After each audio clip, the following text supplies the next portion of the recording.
Neil, shipping costs are killing me. Tell me about it. They are freaking insane at the minute.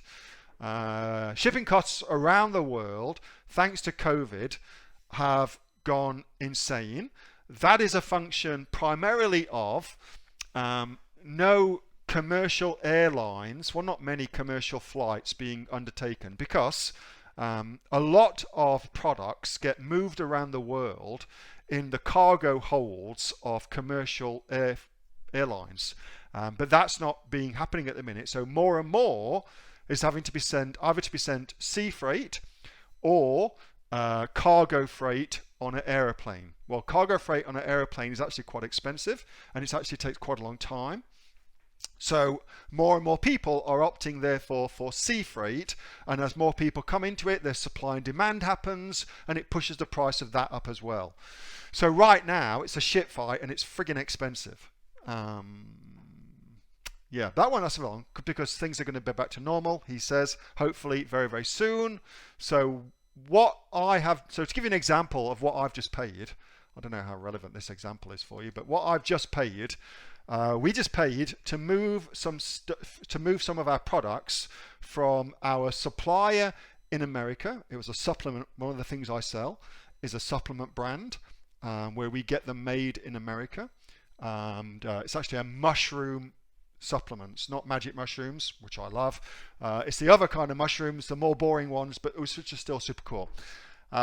So we just paid for a 20-foot container, so a full container, but instead of the big one, like 40 foot, it was a 20-foot container.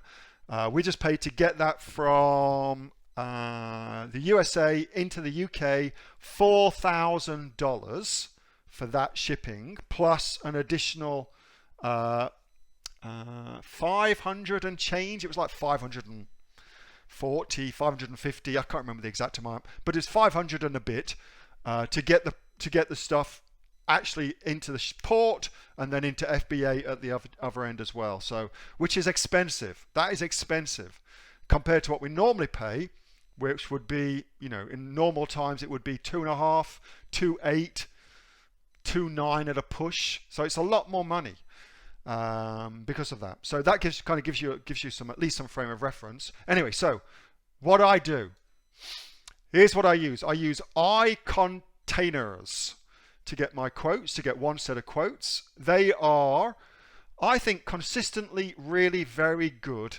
for cheap quotes. iContainers.com. So I use those. I'll give you the link. This is if you're just doing. Bunk. There you go, send to all. This is just for container loads, okay? I'll show you what I use for the other ones in a minute. So that's this. And then for my general stuff, I use Freightos. Send to all.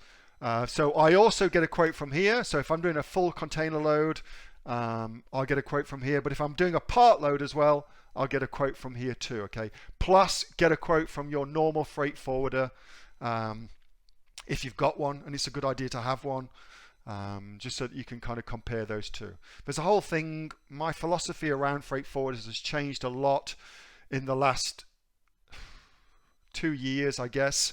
I am super loyal now to my one specific freight forwarder in each country that I operate in. That's because I have found they can save your ass, like massively save your ass. And if you're loyal to them and you've got a relationship with them, it's just, you might pay a little bit more over time, but I believe that over time as well, the amount of money that will save you and the amount of headaches it saves you by having a one person you deal with is immeasurable. So yeah, I do that. Chrissy, any idea what the ballpark shipping cost to Oz per kilogram is at the moment? I don't know at the minute. Anybody know what the answer to that question? So Chrissy says, what is the ballpark shipping costs to Australia per kilo at the moment? Is that sea freight or air freight? What are you trying to find out, Chrissy? Let us know. Remember that sea freight is much more space dictated. So most of the sea freight is taken up by space. versus air freight where weight is more important. So there's a difference between those that you'll absolutely find. On a boat, weight is a secondary consideration, space is the first consideration, but on a plane, weight is the first consideration, space is the second consideration. So it's important that you know that for me.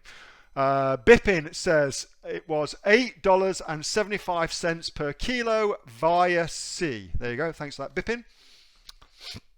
I tend to only deal with container loads now, so blah, blah, blah, blah. So hope that helps. That's the answer to that question. They're my two folks that I use.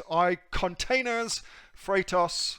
Give you some ballparks. That video was taken from my normal Monday night open forum Q&A session where the 2,000 plus members of the Aussie online entrepreneurs jump on a call together and they just ask me heaps and heaps of questions and I answer for them live. If you'd like to find out more about joining us at the Aussie online entrepreneurs, we've got over 2,000 members and growing. We're the fastest growing e-commerce community here in Australia. Then you can find out more by going to www.aussieonlineentrepreneur.com.au. See you next time.